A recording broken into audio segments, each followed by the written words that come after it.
Meski mataku terpejam, tapi aku masih sadar. Rafka membawaku ke rumah Bei Nenah. Bei Nenah, buka pintu, Bei. Rafka berteriak di depan pintu rumah Bei Nenah.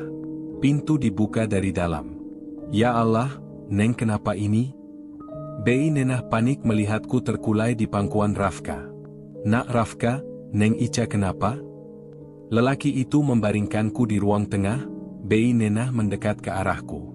Aku berhambur memeluk wanita yang sudah dianggap saudara itu, menangis sejadinya, meraung melepas segala sesak di dada. Rafka dan Bei Nenah membiarkanku menangis mengeluarkan segala kesedihan. Reda tangisku, Bei Nenah memberikan minum. Ini ada madu, Neng, bawa si Mamang, diminum ya. Bei Nenah menyuapiku beberapa sendok madu. Lo, Neng Ica kenapa? Tanya Mang Tatang yang baru datang bersama Ani. Sudah, Pak, nanti saja tanya-tanyanya, biarkan Neng Ica istirahat dulu, kasihan, sahut Bei Nenah. Ca, kita ke rumah sakit, ya? Itu luka di kepala kamu nanti infeksi, ajak Rafka yang tampak khawatir melihat keadaanku. Enggak usah, jawabku, aku menggeleng menolak ajakannya. Luka kamu itu dalam, tapi cuma diolesi obat merah, harusnya dibawa ke dokter. Ngapain aja si suami kamu? Kamu jangan ikut campur. Jangan bandel deh kamu, Ca. Bisa saja ada luka dalam, lagian kenapa bisa luka sampai begitu? Mana di kepala lagi? Nada suaranya kesal. Iya, Neng, benar kata Nak Rafka, kita ke dokter, ya. Bei Nenah juga tampak khawatir. Aku pusing, Bei. Takut jatuh kalau naik motor, ucapku lemah. Kamu di tengah, nanti Bei Nenah di belakang, kamu, kan bisa pegangan ke aku, sahutnya. Enggak, Raf. Aku enggak boleh pegang kamu, kita bukan muhrim, ucapku. Meskipun aku ingat tadi melingkarkan tangan padanya, aku tahu itu salah, aku malu. Ya ampun, Ca. Situasi darurat gini aja kamu masih bahas soal itu, tadi kamu peluk aku biasa aja, dengusnya, dia mulai mencari celah. Aku nggak peluk kamu, Raf, cuma pegangan. Anggap saja tadi aku hilaf, semoga Allah mengampuniku. Ya sudah, kali ini anggap saja hilaf juga, hilaf tiap hari juga aku ikhlas, ledeknya, dia terkekeh. Jangan main-main, Raf, aku mau istirahat, kepalaku sakit. Dia pergi dari rumah Bei Nenah tanpa pamit, mungkin kesal dengan ucapanku. Sedangkan aku masih berbaring lesu ditemani Bei Nenah. Tin tin. Suara klakson mobil di depan. Ayo, Bei. Tolong bantu memapah Ica, kalau aku yang gendong, nanti dia kesurupan. Tiba-tiba Rafka datang dan meminta Bei Nenah membawaku ke mobil. Aku mendelik, tingkah lelaki tinggi kurus di depanku ini begitu menyebalkan. Mau ya, Neng, kita periksa? Iya, Bei. Tak tega juga untuk menolak. Berpikir tadi Rafka pulang. Bei Nenah membawaku ke dalam mobil yang dibawa Rafka. Entah mobil siapa. Sepertinya tadi dia keluar tanpa permisi itu untuk mencari kendaraan. Setelah aku didudukan di jok belakang, Rafka meminta Bei Nenah membawa pakaianku untuk salin di rumah sakit. Mang Tatang dan Ani juga ikut. Suamimu mana sih, Ca? Bini sakit kok dibiarkan kayak gini, kalau diambil orang, baru nyaho, tuturnya. Rafka tampak geram. Apa urusan kamu nanyain suamiku, dia kerja cari nafkah untuk aku juga, sahutku, jengkel pada Rafka. Kerja sih kerja, tapi kira-kira dong, jangan nunggu bini mati baru mewek. Marahnya seolah aku ini anaknya. Ucapannya menyeletuk seenaknya menimbulkan sesak di dada. Apa hak kamu ngomong gitu, hah? Aku tahu siapa suamiku, kok kamu yang sewot, kamu siapanya aku? Sanggahku tak terima dengan ucapannya. Iya, Ca. Aku tahu, bukan siapa-siapanya kamu, tapi aku masih punya perasaan, nggak tega juga melihat kamu begitu, aku sadar aku cuma sampah, lirihnya. Dia berhenti bicara, fokus ke arah kemudi. Aku nggak bilang kamu sampah. Aku sampah, cuma laki-laki sampah yang suka sama istri orang, biarpun ini bukan keinginan aku. Suka? Rafka suka padaku? Sudah. Kenapa jadi berantem begini? Bei Nanah melerai. Ah, kata-katanya malah semakin aneh, aku tak merasa menganggapnya seperti sampah, memang dia menyebalkan tapi penilaianku padanya taklah seburuk itu. Apa kata-kataku tadi terlalu kasar padanya? Dokter melakukan pemeriksaan secara menyeluruh, karena ada luka di kepalaku, takutnya ada luka dalam. Siapa suaminya Bu Ica? Tanya suster. Saya, suster, jawab Rafka. Dia berdiri. Silakan masuk ke ruang dokter. Rafka melenggang ke arah ruangan yang ditunjukkan oleh suster tadi. Hah? Suamiku? Apa-apaan dia itu? Aku teringat suamiku yang tak menelepon bertanya kabar sejak aku pulang. Meraih tas dan mengambil ponsel, menekan nomor Arofik, tapi tak ada jawaban. Aku tak sangka Rafka berbuat sejam itu, sampai dia mengaku sebagai suamiku. Sama sekali aku tak merasa senang, yang ada malah semakin kesal pada lelaki yang kuanggap terlalu ikut campur urusanku. Setengah jam kemudian, Rafka kembali masuk ke ruanganku. Raf, kamu apa-apaan? Kenapa kamu ngaku suami aku? Hah? Tanyaku. Aku marah lagi padanya. Bidadari, kamu bisa nggak sih jangan selalu ngajak debat, tiap kali kita ketemu, mengoceh saja. Lagi pula cuma ngaku doang. Apa itu juga dosa? Tanyanya, dia mendengkus kesal. Namaku bukan bidadari, aku nggak suka dipanggil begitu, ketusku. Emang bener kok, kamu kayak bidadari? Usiknya tak memedulikan mimik wajahku yang marah padanya. Rafka. Iya, kamu itu lagi hamil, banyakin istirahat, bukan malah banyakin mengomel. Istirahat yang cukup, penuhi kebutuhan vitamin, gitu kata dokter, bukan marah-marah, celetuk Rafka. Aku hamil? Tertegun sejenak. Hamil? Iya, benarkan yang waktu itu kamu pingsan? Apa sampai sekarang belum periksa sampai kamu nggak tahu hamil? Ini pengalaman pertama, aku belum mengerti tanda-tanda hamil. Kalau kata orang telat bulan jadi tanda pertama, tapi dari sejak gadis haidku tak tentu, acak-acakan, jadi bingung menentukan telat atau tidaknya. Terus katanya orang hamil selalu mual, itu aku rasa cuma kadang-kadang, aku pikir masuk angin biasa. Dadaku kembali sesak, air mata ikut luruh. Aku terisak. Entah harus bahagia atau bersedih, aku ingin suamiku yang tahu kabar ini lebih dulu, bukan Rafka yang sama sekali tak memiliki hubungan apapun denganku. Duh malah melek. Aku salah ngomong lagi. Kenapa sini mulut nggak bisa kontrol, ucapnya, dia memaki diri sendiri. Aku tak menyahuti gerutuannya, menangis bukan karena Rafka salah bicara, hatiku menahan luka tanpa orang yang dikasihi di sisiku. Kata dokter kamu harus dirawat, paling nggak 2 atau 3 hari, lanjutnya. Aku mau pulang, lirihku masih terisak. Jangan banyak ngomong, istirahat saja. Aku beli makanan dulu buat kamu, jangan nangis. Nanti stres, itu bisa berpengaruh buat bayi kamu. Rafka menyodorkan tisu padaku dan menatap lekat. Kenapa masih di sini? Katanya mau keluar, tanyaku yang merasa tak nyaman ketika pandangan Rafka begitu lekat. Tunggu kamu sampai nggak nangis, sahutnya. Aku nggak nangis, sudah sana, usirku.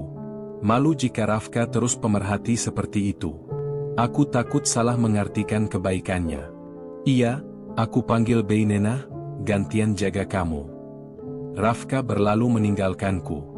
Selang berapa menit, Bei Nenah masuk ke dalam ruangan, gantian jaga dengan Rafka, hanya boleh 1 orang saja untuk menjaga pasien di dalam. Ani sama Mamang mana, Bei? Tanyaku. Ada di luar lagi makan, tadi waktu Neng diperiksa, nak Rafka belikan makanan buat Ani sama Mamang, jawabnya. Aku tahu sebenarnya Rafka itu orang baik, tapi tetap saja aku tak suka dengan tingkah dan kata-katanya yang nyeleneh dan sesuka hati. Dia tahu aku punya suami, tak seharusnya dia begitu ikut campur. Aku hamil, Bei, ungkapku pada Bei Nenah. Antara bahagia dan sedih. Harusnya kabar bahagia ini didengar oleh suamiku lebih dulu, tapi kini, jangankan memberitahu tentang kehamilan ini, kabarnya saja aku tak tahu. Alhamdulillah, Pantes Neng bilang sering mual, berarti yang waktu Neng pingsan waktu itu, ternyata ngisi. Selamat ya Neng, sudah jadi calon ibu, ucap Bei Nena ikut bahagia. Terima kasih, Bei, tapi aku sedih, nggak bisa berbagi kebahagiaan ini sama suamiku, cetusku. Neng sudah hubungi Rofik? Tanya Bei Nena. Sudah, Bei, nomornya masih nggak aktif, aku nggak tahu Rofik kenapa, sahutku yang mulai menitikkan air mata. Sudah Neng Ica, sabar, mungkin dia ada urusan atau teleponnya mati, makanya belum hubungi Neng Ica, tunggu saja, pasti Rofik telepon nanti, tutur Bei Nena melapangkan hatiku. Tanganku diusapnya lembut. Bei Nena izin padaku untuk salat asar, ia berlalu dari ruangan. Pintu yang tadi ditutup Bei Nena, kini kembali terbuka, Rafka masuk menggantikan Bei Nena. Nih dimakan, bisa, kan makan sendiri? Apa harus aku suapin? Ucapnya sambil menyodorkan makanan yang dia beli. Aku bukan bayi, celetuku kesal. Rafka tergelak mendengar ucapanku yang ketus. Ia tahu kamu bukan bayi, makan yang banyak, ya, aku tunggu di luar, sebenarnya mulutku asem pengen merokok, tapi di sini dilarang, tuturnya. Enggak tanya, ketusku. Hai segemas aku. Ya sudah, aku tinggal. Rafka menuju keluar, baru beberapa langkah dia berhenti di depan pintu. Membalik badan kembali memandangku. Berat badan kamu berapa kilo sih? Rafka bertanya. Kenapa memangnya? Tanyaku heran, apa alasannya bertanya berat badanku? Enggak apa-apa, aneh saja, badan kurus, tapi waktu digendong berat banget, kayak ditambahi batu, apa mungkin ditambahi beban hidup? Ledeknya sambil tersenyum. Matanya menunggu jawabanku. Biarin aja, daripada kamu, triplex, sahutku balas meledek. Jia hahaha, bisa aja bidadari, sudah ah, pusing ngadepin kamu, jutek, ucapnya sambil tawanya senang. Dia keluar. Tak sadar bibirku tersinggung mendengar gelak tawanya, Rafka bukan hanya baik, dia juga humoris. Bei Nena dan Mang Tatang pamit pulang, besok mereka bergantian jaga.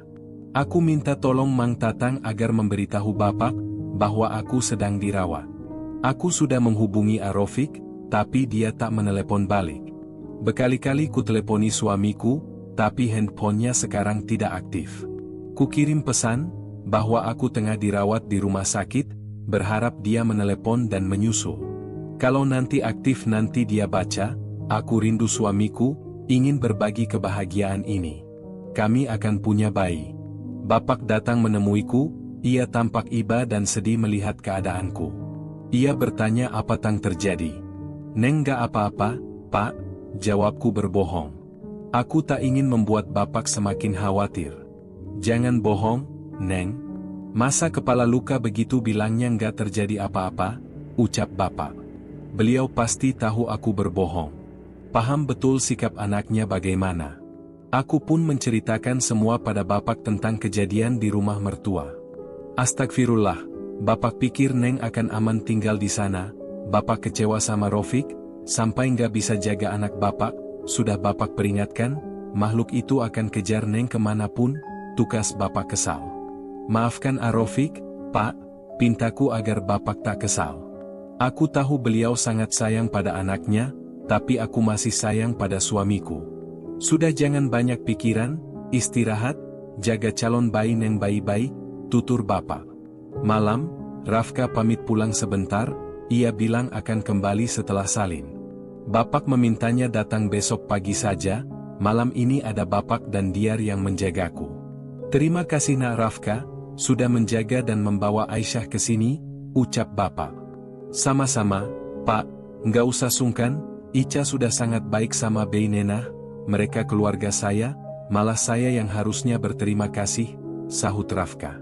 Bapak menepuk pundak Rafka lalu pamit untuk ke masjid, belum salat Isya, Diar yang ganti menjagaku.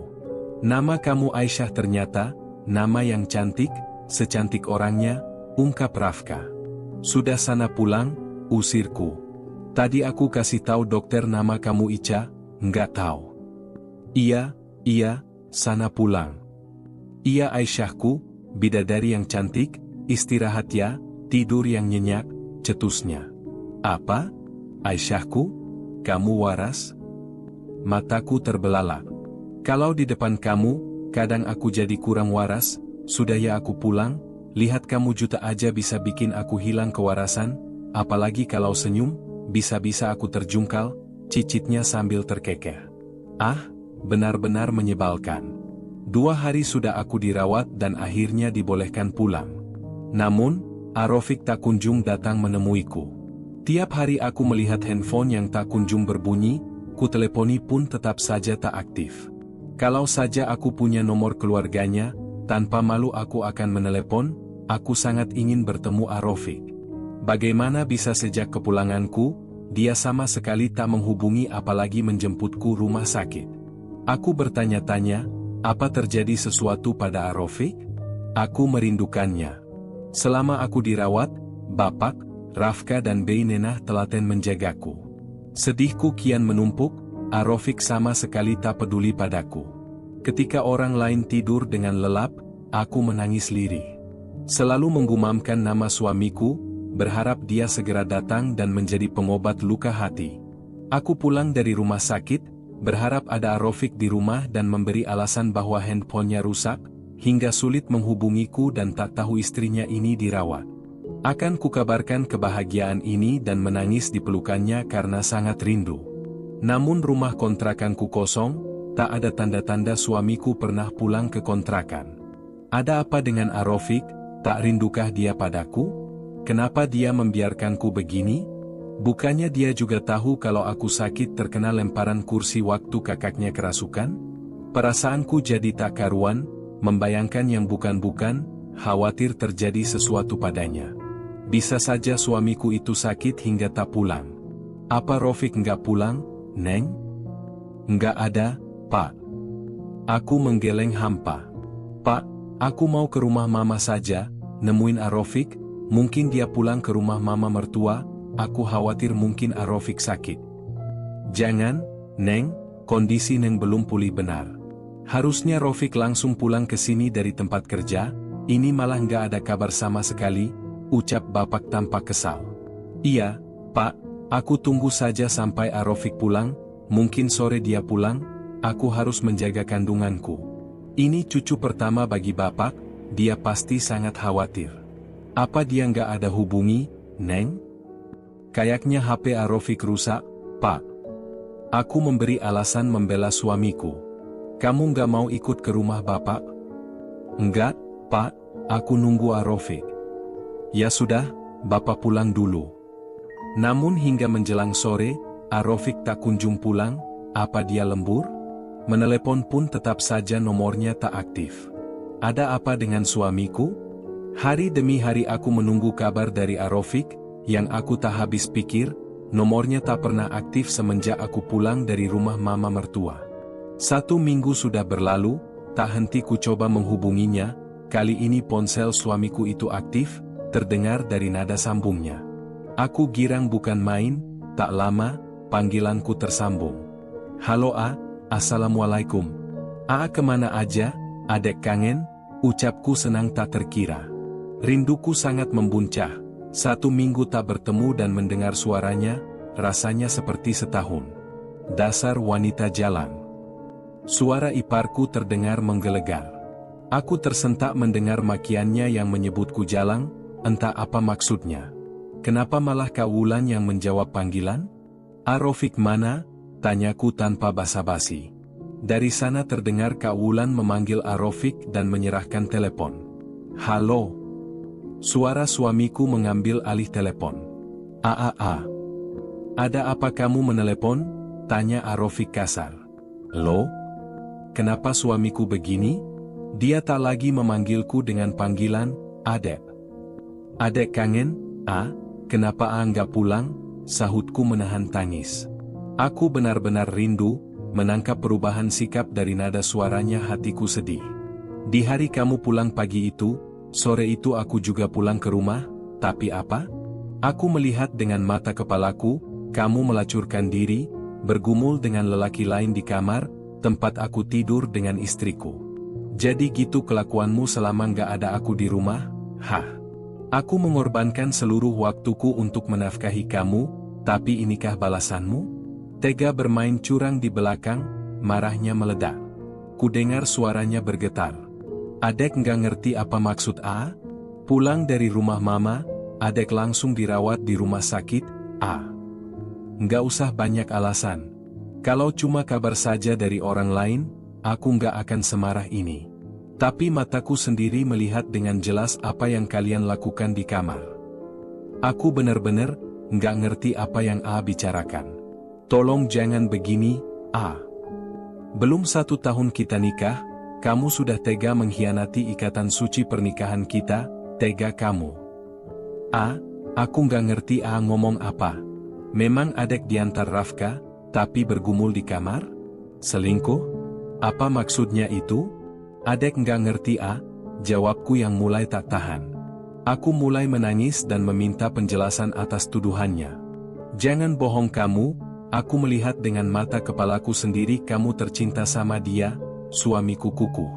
Kalau A nggak percaya, tanya aja sama Bey Nena, atau tanya bapak, selama di rumah sakit, mereka yang menjaga adek.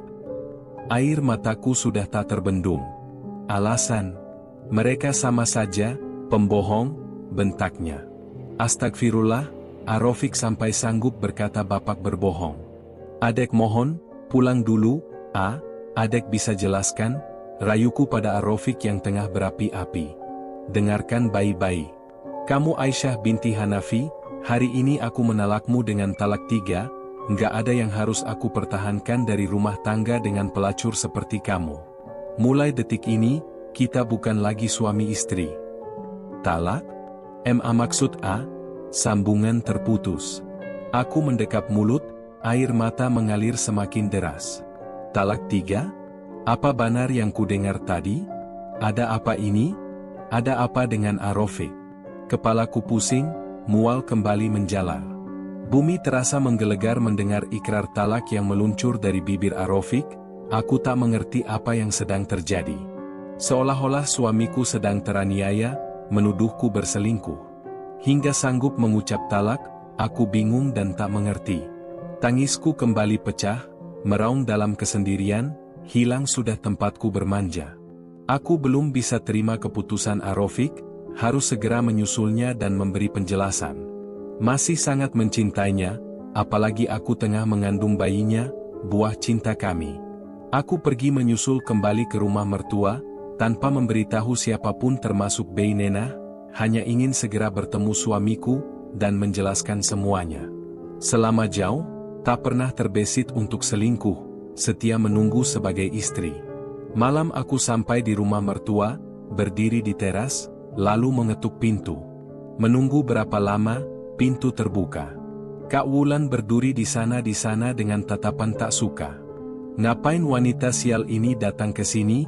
Hardik iparku. Aku mau ketemu Arofik, teh. Apa kamu nggak tahu malu? Barani datang ke sini? Kamu sudah diceraikan. Tak kupedulikan ucapan Kak Wulan.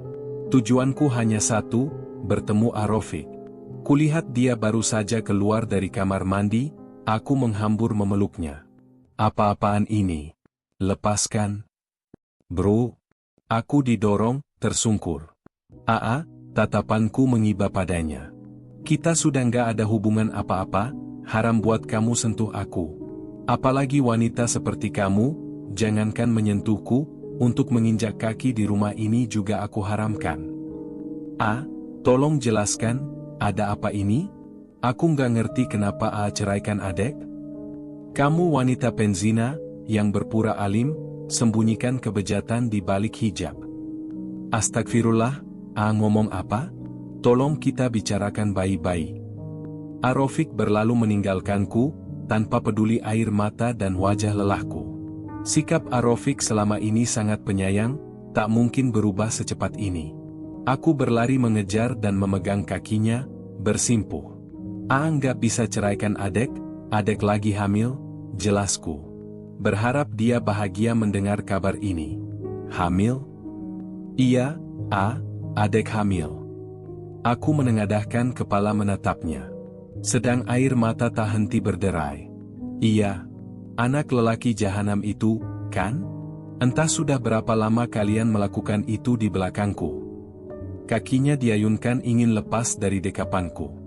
Dia menendang hingga aku terjengkang dan berlalu meninggalkanku yang merintih kesakitan. Adek mohon dengarkan adek. Adek nggak pernah selingkuh, ini anak A.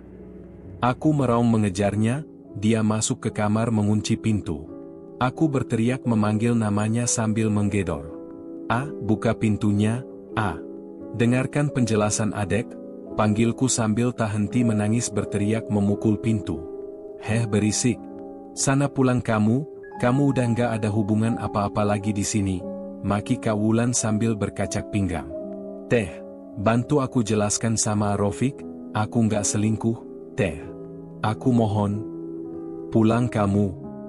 Aku tak peduli, kembali menggedor pintu sambil memanggil Rofik yang mengunci diri di kamar. Pergi nggak kamu, Kak Wulan menyeret tubuhku, menarik paksa baju dan membawa keluar. Tubuhku ia dorong hingga terjengkang, segera bangkit, tapi pintu sudah dikunci. Aku mohon, buka pintunya. Aku harus bicara sama Rofik, teriakku sambil menangis. Memohon meminta masuk, mendorong pintu dikunci dari dalam, sayangnya tenagaku tak sekuat itu. Aku masih saja berusaha menggedor meraung memanggil suami yang kucintai, berharap dia berlembut hati dan merangkulku yang saat ini dalam kelimpungan. Malam semakin larut, masih di luar dengan hawa dingin, sendiri, tak ada satupun yang mau mendengar. Tetangga beberapa kali membantu mengetukkan pintu untukku, tapi tak ada yang menyahut.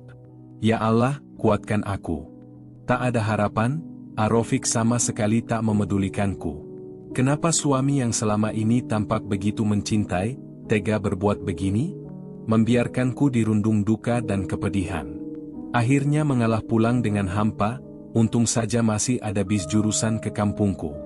Entah sudah jam berapa, aku berjalan sendiri, entah sudah seperti apa penampilanku, mungkin lebih mirip orang tak waras.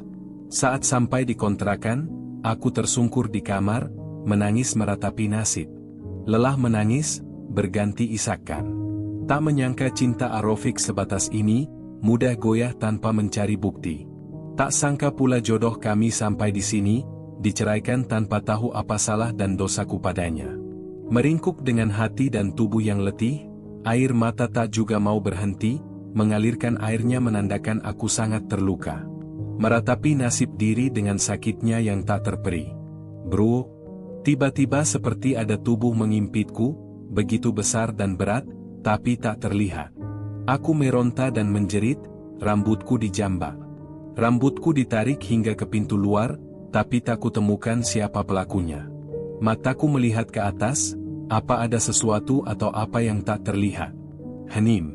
Tiba-tiba di perutku ada yang bergerak cepat dan berputar-putar. Apa ini? Sakit rasanya, sungguh sakit. Seperti garpu yang sedang menggulung mie. Aku berteriak memanggil Bey Nenah dan Mang Tatang, menjerit meminta tolong, tapi tak ada satupun yang mendengar.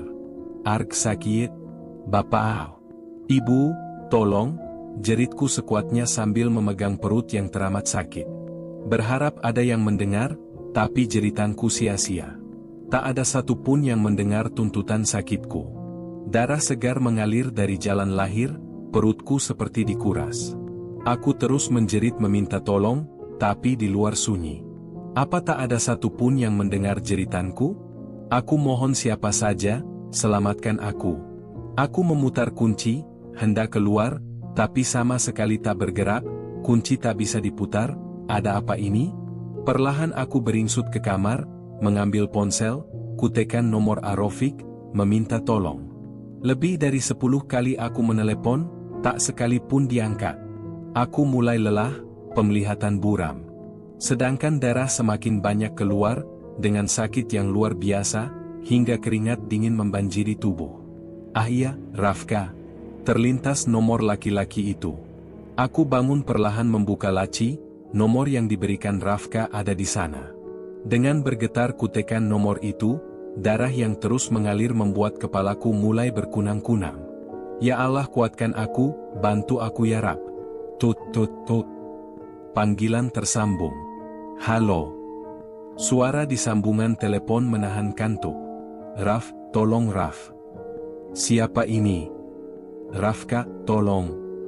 Suaraku nyaris hilang. Telepon mati. Mungkin ia merasa terganggu. Aku sudah pasrah. Jika ini memang akhir hidupku, hanya meminta Allah ampuni segala dosaku. Seolah sedang menunggu ajal, hanya mampu tersungkur memegang perut yang sangat sakit. Entah berapa lama aku bergelut menahan sakit, mataku makin berat. Terdengar suara gedoran pintu dari luar.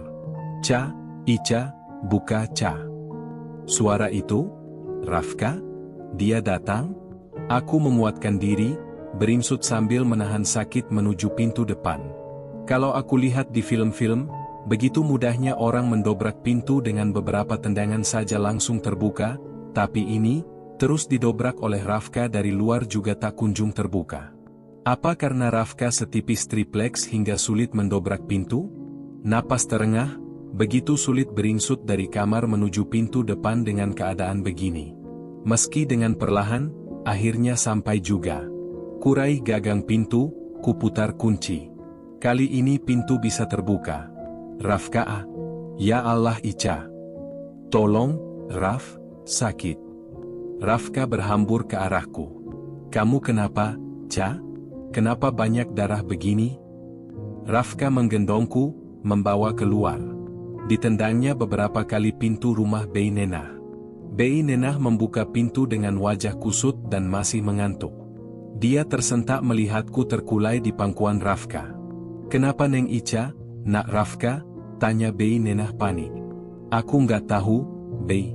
Tadi Ica menelepon, aku langsung ke sini, aku lihat banyak darah, jawab Rafka. Aku dibaringkan di rumah Bei Nenah, sementara Rafka pamit mencari pinjaman mobil. Bei, sakit, Bei, panggilku pelan. Aku meremas perut. Kenapa bisa begini, Neng? Istighfar, Neng, Eling. Bei Nenah tampak begitu panik. Tadi aku panggil-panggil Bibi, aku teriak, apa nggak ada yang dengar, Bei?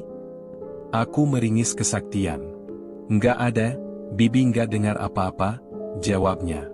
Pak, apa Bapak dengar Neng Ica jerit-jerit tadi?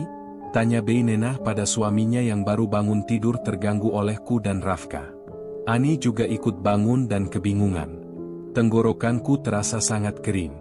Bei Nenah dan Mang Tatang memberiku minum, aku mulai tak fokus, pandanganku hampir hilang. Istighfar, Neng, terus berzikir, suara Bei Nenah masih bisa kudengar. Setelah berapa menit menunggu, Rafka datang. Nak, Rafka, cepat bawa Neng Ica, ia sudah lemah, seru Bei Nenah panik. Iya, Bei. Rafka memboyongku ke dalam mobil. Semua ikut. Kali ini Mang Tatang yang mengemudi, sementara Rafka terus mendekapku di pangkuannya. Ca, sadar Ca, istighfar sayang. Rafka menepuk-nepuk pipi. Sayang?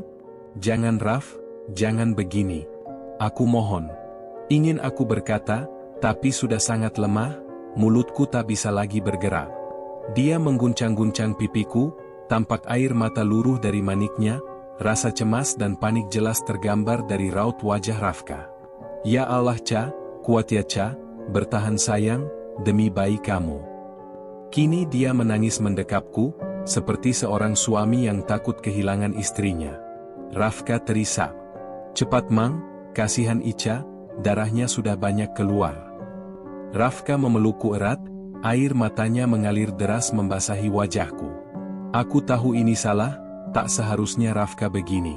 Kutatap wajah teduh lelaki yang belum lama ku kenal ini. Kenapa harus Rafka yang menolongku lagi? Kenapa bukan Arofik? Aku ingin Arofik, aku ingin suamiku. Dunia mulai terasa gelap, samar masih kudengar suara Rafka dan Bei Nenah menangisiku. Aku benar-benar terpejam. Ketika membuka mata, aku berada di ruangan yang sangat bersih. Baju dan sprei tempatku berbaring semua berwarna putih.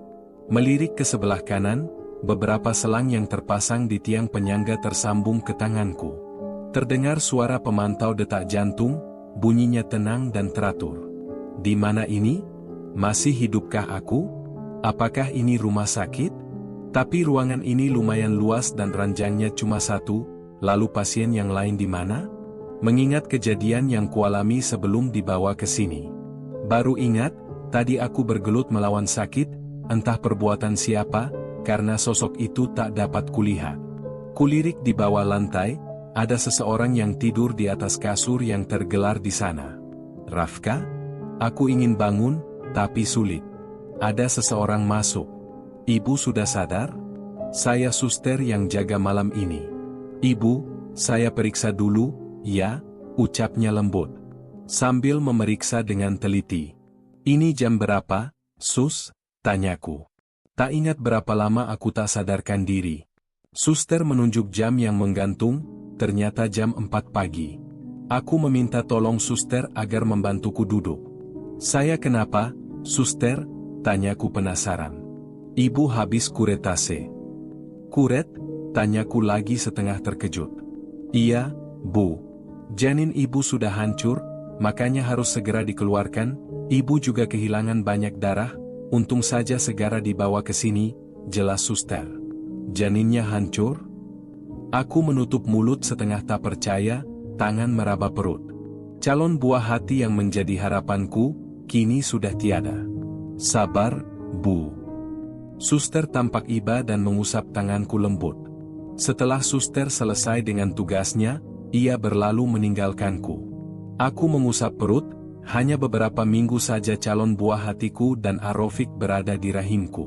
Mengingat kejadian tadi malam, iya, aku keguguran.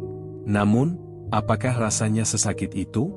Kenapa keadaan janinku dalam keadaan hancur? Sedangkan aku tak merasa meminum atau memakan apapun yang dapat membuat keguguran. Apa karena aku terlalu bersedih kemarin karena tak ingin dicerai? Banyak pertanyaan bermain-main di benakku. Belum kering tangisanku karena Arofik, kini datang lagi kejadian yang membuatku menjatuhkan air mata. Harusnya saat ini suamiku berada di sini menemani, bukan, dia bukan suamiku lagi. Tepatnya mantan suami. Ketika istri ditalak sedang hamil, talaknya sah, tapi belum gugur, setelah bayi lahir barulah talak jatuh. Kini aku sudah tak hamil, talak itu telah gugur satu. Sekarang aku janda, karena bayiku sudah hilang. Tadinya kalau aku bisa pertahankan kehamilanku, setidaknya aku bisa mempertahankan rumah tangga ini. Setega itu perlakuanmu padaku, bukankah dulu kamu takut ditinggalkan? Sekarang semua itu sudah terbalik, kata-kata Arofik yang manis tak bisa dipegang. Rasa kasih dan sayang yang tampak seluas samudra kini hilang, berubah benci. Cak, kamu sudah bangun? Subuh Rafka bangun dan menghampiriku.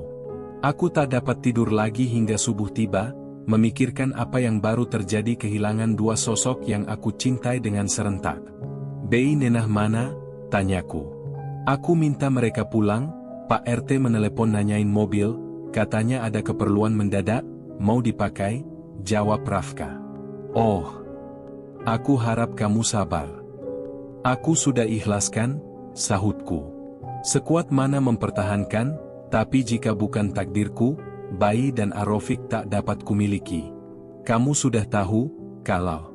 Iya, tadi suster datang memeriksa. Aku ikut sedih, Ca. Nggak bisa selamatkan bayi kamu. Itu bukan salah kamu. Dada terasa sesak kembali. Aku minta maaf, Ca, ucapnya sambil menunduk, duduk di tepi ranjang tempatku dirawat. Maaf kenapa? Tadi malam aku terbawa suasana, di mobil. Terus, kenapa kamu begitu? Aku memotong ucapnya. Ia baru sadar telah memeluk dan mendekapku di mobil saat perjalanan ke sini. Maaf, Ca. Aku serius panik lihat keadaan kamu tadi malam, aku terbawa suasana. Bukannya sikap kamu memang seperti itu, ganjen, nggak merasa bersalah. Suka sama istri orang, padahal tahu itu dosa. Kenapa sekarang kamu minta maaf? Cercaku. Rafka memang berniat baik mau menolong, tapi perilakunya tak bisa aku maafkan begitu saja, jelas itu salah, darurat sekalipun. Aku tahu apa yang ada di pikiran kamu, pasti semua penilaian kamu terhadap aku sangat buruk, tapi aku nggak seperti itu, Ca. Rafka menatapku, berusaha menjelaskan. Wajahnya begitu memelas seolah berharap aku memaafkannya. Sudahlah, aku harap kita sadar posisi masing-masing, kamu tahu aku siapa, nggak baik kamu perlakukan istri orang seperti itu. Iya, aku minta maaf. Maafkan aku juga, Raf, terlalu banyak menyusahkan, ucapku. Tak seharusnya aku meminta tolong pada Rafka, tapi jika bukan karena dia, entah bagaimana keadaanku saat ini. Enggak, Ca. Aku senang bisa bantu kamu, senang merasa dibutuhkan sama kamu, sahutnya sambil menatap, aku sayang kamu, Ca. Gelek, sayang? Kata itu lagi yang aku dengar. Bukannya baru saja aku peringatkan agar kamu jaga sikap. Entah dia tersalah ucap atau menang sengaja, setelah mengucapkan hal itu, ia menggigit bibir, salah tingkah. Aku serius sayang kamu. Ia menegaskan. Sayang? Maksud kamu? Baru tadi aku memintanya agar tak begitu, malah mengucapkan kata-kata yang di luar dugaan. Aku tahu ini salah, Ca. Tapi ucapanku serius. Aku terdiam. Rafka terlalu memaksakan perasaannya, tanpa memahami posisiku saat ini, gara-gara bersamanya lah, aku dibuang suamiku. Apa dia tahu kalau perceraianku disebabkan olehnya? Aku punya suami, kamu juga tahu itu. Iya aku tahu, aku sadar sesadarnya. Tapi aku mohon, biarkan saja aku dengan perasaanku sendiri, Ca. Biarkan seperti ini. Aku tahu kamu perempuan bersuami, ini salahku, kamu gak harus membalas atau menerima, kamu hanya perlu tahu saja, cuma itu.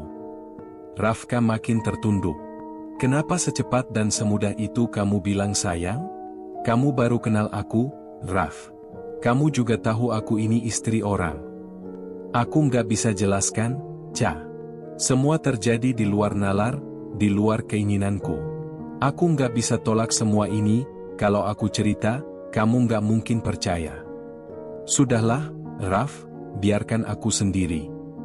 Aku berbaring perlahan, membelakangi Rafka. Kenapa begitu mudah bagi lelaki mengucap sayang? Seperti Arofib, dulu dia pun seperti itu, tapi sekarang? Kata-kata itu hanya bualan, hilang tak berbekas. Bersambung.